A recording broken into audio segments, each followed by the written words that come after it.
Hello everybody and good morning. Welcome to the Lunchtime Leadership Show. And we have been going over John Maxwell's Your Roadmap for Success. So we are on chapter 6 today. So if you guys haven't caught the other videos, you could go to our YouTube channel and subscribe and go watch all the other ones if you're just popping on. But if you guys are continuing with us, thanks for coming. So we are on chapter 6. So how do I handle the detours? So have you ever taken a trip that didn't turn out exactly the way you've planned? It's very hard to plan everything out, especially when it's a place you've never been. And this happens in business. If you're trying something new out for the first time, there's bound to be some bumps along the way. So one of the major keys to success is to keep moving forward on the journey and make the best of the detours and the interruptions and turning the problem into an advantage. So there's two great detours when it comes to life and in business. Number one is fear and the other is failure. So every detour is also a potential opportunity and it can prevent you from being successful only if you let it. So here's a little quote that I found which I liked. Fear breeds inaction. Inaction leads to lack of experience. Lack of experience fosters ignorance, and ignorance breeds fear. And fear also creates procrastination. If you're really scared to do something, you're going to keep putting it off. And you want to avoid that. You want to go and face those fears. Don't let it consume you. And once you realize, hey, you know what? I'm scared of this, but it's okay. I'm scared to present, but it's okay. I'm going to make myself do it anyway, and it's going to get better. I'm scared of getting up in front of a room of people. It's okay. I'm going to work on it. I'm going to work with somebody else who does it well, and I'm going to have them help me. So that's how you want to approach any fear of yours. You want to first accept it, and then you go on to be like, okay, this is how I'm going to work with it. So 3 ways that people deal with fear. Number one, they avoid it and stay away from everything uncomfortable, every situation, and every uncomfortable person. Number 2, hope that it will go away. I see this a lot with a lot of people. They have this idea that somebody's always going to come and rescue them. And this person also puts everything off until the last minute, until it gets worse. And it gets worse, and the problem is way, way, way worse than what it was in the beginning. Rather than if they would have handled it right when it first arose, opposed to 2 weeks later, it would have been handled so much better. Number 3, they deal with the fear. They face it and overcome it. And that's what you want to practice doing. So, discover a foundation of fear. A study conducted by University of Michigan shows 60% of our fears are totally unwarranted and they never came to pass. 20% of our fears are focused on our past, which completely is out of our control, and 10% of our fears is based on the things so petty that they make no difference in our lives, and the 5 remaining 10%, only 4 to 5% could actually be considered justifiable. So, these statistics, good Lord, I can't talk this morning, show that any time or energy you give to the fear is totally wasted and counterproductive 95% of the time. So that's why really looking at the fear and saying, does this really justify my time and my energy being put in it? Is this actually going to happen? Or am I imagining things? A lot of times your fears, we tend to make them much worse than what they actually are, or some circumstance that could happen. We tend to blow it way out of proportion, and we end up really rattling ourselves when this situation really isn't that bad.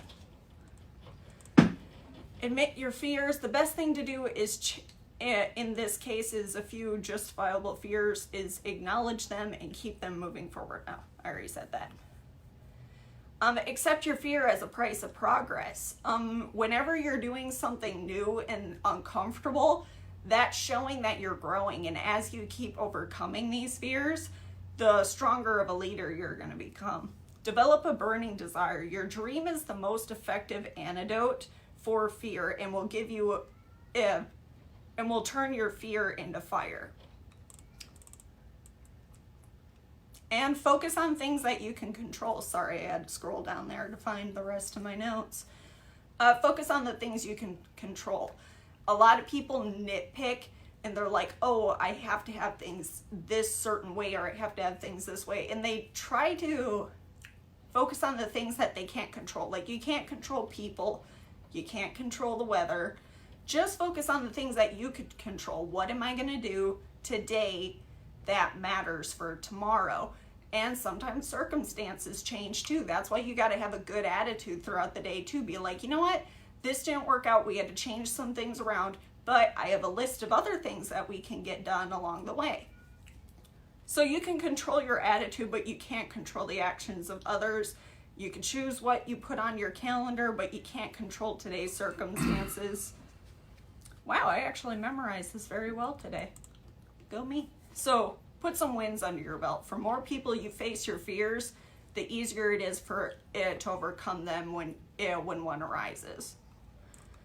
So use failure as a springboard. Instead of dwelling on failure, think of what might have been or how things haven't worked out. Successful people focus on the rewards and success, learning from the mistakes and thinking about how they can improve themselves on their situations. So depending on your attitude toward it, failure can either bog you down or it can help you along the way. So with that, that is what I have as a takeaway for this chapter. Jeff, I'm going to hand the rest of it over to you and going over the 10 guidelines to help you change your failure from detour to dividend. Okay, so using failure, how to use failure. Train yourself to think of failures as mile markers along the way. So these are just the guidelines to make failure move you forward. To make failure move you forward. Say that 3 times fast. Make failure move you forward. Make forward. Yeah, it's too much. Appreciate the value of failure. So first of all, you have to look at it completely differently. It's a mindset shift. Most people are taught because of school, don't fail, don't fill in the wrong box, don't color outside the lines. There's red check marks everywhere if you mess up and fail. The interesting thing is in business, you're going to do it wrong. You're going to get it wrong, and you're going to have to go back and fix it. I remember one of my first jobs was in carpentry. Walked down the street, they were building a house, and I'm like, hey, do you guys need any help? And the guy's like, yeah, actually we do. So I came on board and he's like, look, you are going to mess this up. 2 things, as long as you tell me and you fix it, we're good. So that's basically how I approached, working in the carpentry business. Sometimes things wouldn't go right. We'd fix it. 2, don't take failure personally. Sometimes failure signals that it's taught for us to change direction. So it is like a mile marker to figure things out. 3, let failure redirect you. Get back on track. So sometimes it is a good system to look at where you're at. Eric, what's up? Alex, how are you? So keep a sense of humor. Why would you want to keep a sense of humor? Well, it says it's easy to laugh when everything's going great, but it's more important to laugh when everything's going wrong. So like right now, stressful times, finding ways to make people laugh, funny things I've been finding online. But there's a margin, you want to go from funny, you want to make sure it's funny and it doesn't go all the way to offending. So that's why you want to have the right group of people around who can take jokes and, laugh at stuff. Nothing improves emotional health like laughter. It says it relieves stress and helps you to quickly put your mistakes into perspective. Number 5, ask why, not who. Why did this happen, not who made this happen. What lessons have I learned? I am grateful for the experience. How can I turn the failure into success? Who else has failed this way? And how can that person help me? So just questions to ask. How can my experience help others someday to keep from failing? So this is where you can turn around and use your actual story of messing it up to actually improve what you're doing. And by the way, if you don't know this, in public speaking, people relate more to your failures than they do your success. So it's always best to have, kind of 80-20 rule. 80% of it talk about what you did wrong, and 20% of it talk about what you did right. 6, make failures a learning experience. It's okay to fall down as long as you learn to get back up. 7, don't let failure keep you down. It says, I'm never going down. I'm either up or basically in the area of getting up. And then I actually have a story for you about that, just that relates to this. A lot of you know I grew up in the country and riding horses. And there was a lesson I learned right away when I was young that then I was able to apply later. So it was my first year of going to the fair with my horse. And I was really excited. I'm like, wow, I never rode my horse in an arena before. This is great. I'm going to do so well. I'm like, I'm going to rock this. It's going to be great.